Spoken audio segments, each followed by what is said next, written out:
في صورة قديمة ليك بتحس إن هي بتحكي حكاية محدش يعرفها. أيوه حلوة التنيدة دي. في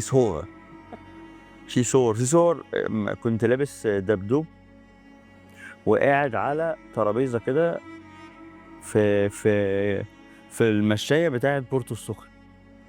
اما كنت شغال انيميشن كنت بلبس كوستيوم وبرقص شغلتي، بلبس كوستيوم وارقص مع الاطفال الصغيره. والطفل المصري طبعا مما لا شك فيه اذكى طفل في العالم، اذكى طفل في العالم عفوا، اللي هو كان دايما عايز يعني يكتشف ايه الفيزيك ثيري اللي هتظهر لما يشد الديل بتاعي هيحصل ايه من الناحيه الثانيه.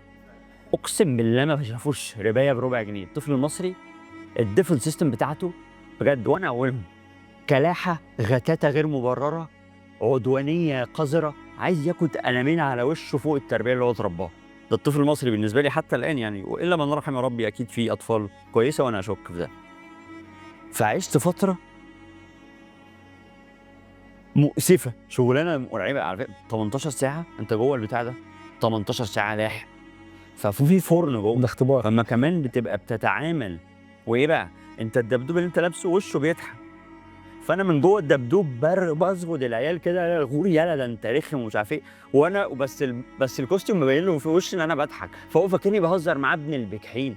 لا مش عايز، انا ما اعرفش ليه افتكرت العيال يعني، بس انا عندي تروماتايز من الموضوع ده. بس الصوره اللي افتكرتها اللي انا كنت لابس فيها كوستيوم وقاعد بريح فرافع نص الوش بتاع تبعتها لي بقى الصورة دي. وهبعتها لك والله العظيم هبعتها لك. حطها في الفيلم. والصوره دي اللي افتكرتها حالا، انا والله اتذكر اني كنت في السرحه دي بقول هتيجي يا عص، فانت هتشوف الصوره هتفهم. انا قاعد مفرهد عامل كده اهو ورافع نص بتاع ده عشان اخد نفسي. والله العظيم انا فاكر اللحظه دي، انا كنت وانا بتصور اللي بقول فيها جاي هتيجي يا عص ان شاء الله هتيجي.